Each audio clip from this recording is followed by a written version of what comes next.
Welcome to the News Sentinel, where deep dives meet clear intelligence analysis. Today, we examine the described the 6th of August 2026 Companion Executive Order. The focus is ending birth tourism through visas, entry denials, and enforcement tools. We will keep this analytical, cautious, and grounded in the provided material. This is not legal advice, and details may depend on implementing guidance. Our central question is simple. How could this policy work operationally? And what are the strategic risks, advantages, weaknesses, and likely pressure points? Let's start with key judgments. Intelligence report style. First judgment. The order targets travel purpose, not childbirth as a medical event. That distinction matters because enforcement would likely focus on intent before entry. Second judgment. Visa adjudication becomes the front line of implementation. Consular officers may be expected to identify suspected birth tourism intent earlier. Third judgment. Entry denial authority becomes the operational backstop. If suspicion appears at arrival, border screening may become more decisive. Fourth judgment. Enforcement tools likely depend on interviews, documentation, and patterns. But without published specifics here, we should avoid claiming exact procedures. The policy objective, as described, is deterrence. Make planned birth-related travel harder, riskier, and less predictable. Now, the intelligence frame, actors, incentives, vulnerabilities, and second-order effects. Primary actors include travelers, visa adjudicators, border officials, and service intermediaries. Intermediaries could include travel planners, lodging coordinators, or medical facilitators. We are not alleging illegal conduct by any category. We are identifying where enforcement attention may logically concentrate. The incentive for government is reducing perceived abuse of visitor channels. The incentive for travelers is securing entry without triggering suspicion. That creates a classic screening problem. Intent is difficult to prove. Exactly. Intent lives in statements, timing, records, and consistency. A policy like this can be strong on deterrence, but difficult in precision. Let's move into most analysis. Mission, objectives, strategy, and tactics. Mission. End or substantially reduce travel undertaken for giving birth in the U.S. That mission is political, administrative, and operational all at once. It frames birth tourism as a border management and visa integrity issue. Objectives would likely include fewer approvals for suspected purpose-based travel. Another objective. More consistent entry decisions at ports of arrival. A third objective. Create credible consequences for misrepresentation or evasion. A fourth objective. Signal policy seriousness to foreign travel markets. Now strategy. Shift enforcement left, before the traveler reaches U.S. soil. That means visa interviews, application review, and pre-travel screening become central. The strategy also likely relies on discretionary assessment of travel purpose. That is powerful, but it raises consistency and fairness challenges. I'm tapping the table here because consistency is the whole ballgame. If standards vary widely, the policy could face credibility and operational problems. Tactics may include tighter questioning about travel plans and medical arrangements. They may include requests for documentation supporting the stated travel purpose. They may include analysis of timing, funding, lodging, and itinerary coherence. At entry, tactics may include secondary inspection when suspicion arises. Again, we are describing plausible tools, not confirming specific classified methods. The strongest tactical approach would be layered, documented, and reviewable. A weak approach would be improvised, inconsistent, or based on stereotypes. That distinction is critical for effectiveness and legitimacy. Now let's assess enforcement levers one by one. Visa restrictions are the cleanest administrative tool before travel occurs. They can deter applicants who believe their purpose will be questioned. But they require officers to separate tourism, family visits, and birth-related intent.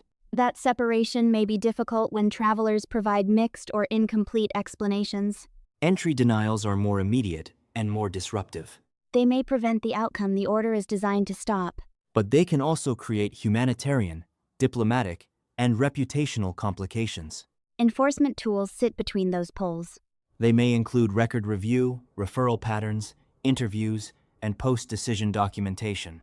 The operational challenge is targeting intent without sweeping too broadly. Too narrow, and determined travelers adapt. Too broad and legitimate travel becomes collateral damage. Now for SWOT analysis, beginning with strengths. Strength 1. The policy has a clear behavioral target. It targets travel for the purpose of giving birth, as described. Strength 2. Visa systems already evaluate purpose of travel. That makes implementation conceptually compatible with existing adjudication logic. Strength 3. Border entry decisions can provide real-time enforcement capacity. Strength 4. Public signaling may discourage organized birth tourism planning. Strength 5. Layered enforcement can create uncertainty for would-be violators. Now weaknesses. Weakness 1. Intent-based rules are inherently difficult to administer. Weakness 2. Pregnancy alone cannot automatically prove travel purpose. That is an analytical caution, not a legal conclusion. Weakness 3. Officers may receive uneven evidence across countries and cases. Weakness 4. False positives could affect legitimate travelers. Weakness 5. Vague implementation could produce inconsistent outcomes. Now opportunities. Opportunity 1. Clearer guidance could improve decision quality. Opportunity 2. Better documentation standards could reduce arbitrary judgment. Opportunity 3. Outreach could warn travelers against misrepresentation. Opportunity 4. Data review could identify recurring facilitation patterns. Opportunity 5. Interagency coordination could align visas, entry screening, and enforcement. Now threats. Threat 1. Legal challenges may test the boundaries of implementation. Threat 2. Diplomatic friction may arise if denials cluster by nationality. Threat 3. Underground facilitation networks may adapt their methods. Threat 4. Inconsistent enforcement may undermine public confidence. Threat 5. Humanitarian edge cases may generate public backlash. Let's convert this into an operational risk picture. Risk 1. Misclassification of intent. Likelihood may be medium. Impact may be high for affected travelers. Risk 2. Evasive adaptation by travelers or facilitators. Likelihood may be medium to high if demand remains strong. Risk 3. Administrative overload. If interviews expand significantly, processing time could become a constraint. Risk 4. Reputational damage from poorly explained denials. That risk rises when decisions appear opaque or uneven. Risk 5. Policy drift. A narrow rule could expand informally if frontline incentives are unclear. Now, what indicators should analysts watch? Watch for changes in visa interview questions tied to travel purpose. Watch for public guidance describing documentation expectations. Watch for increased secondary inspections linked to suspected birth tourism travel. Watch for statements emphasizing fraud, misrepresentation, or organized facilitation. Watch for litigation, diplomatic complaints, or advocacy group responses. Watch for market adaptation in travel advertising and package design. Now possible scenarios. Scenario 1. Disciplined implementation. Guidance is clear, officers are trained, and decisions are documented. In that scenario, deterrence improves while reputational risk stays manageable. Scenario 2. Uneven implementation. Different offices and entry points apply standards differently. That creates confusion, disputes, and lower confidence in the policy. Scenario 3. Aggressive implementation. Denials increase quickly, but so do complaints and legal pressure. Scenario 4. Adaptive evasion. Travelers alter timing, documentation, or stated reasons to avoid detection. That could push enforcement toward deeper investigations and broader scrutiny. The most sustainable scenario is disciplined implementation. It requires clarity, training, auditability, and proportionality. Now let's consider strategic impacts. For government, the policy may reinforce control over stated visa purposes. For travelers, it increases uncertainty around pregnancy-adjacent travel planning. For airlines and travel services, it may raise screening and advisory concerns. For medical providers, it may affect appointment planning for foreign visitors. For international audiences, messaging will matter almost as much as enforcement. If messaging sounds categorical, it may chill legitimate travel. If messaging sounds vague, it may fail to deter targeted behavior. The policy's center of gravity is credible intent assessment. Its vulnerability is proving intent without overreaching. Its operational advantage is layered border and visa control. Its political vulnerability is the treatment of edge cases. Now, recommendations for decision makers. First, define the prohibited travel purpose in plain language. Second, require documented reasoning for denials tied to suspected intent. Third, train officers on indicators and non-indicators. Fourth, establish review mechanisms for contested or sensitive cases. Fifth, separate medical vulnerability from evidence of planned birth tourism. Sixth, monitor outcomes for consistency across posts and ports. Seventh, communicate expectations publicly to reduce accidental non-compliance.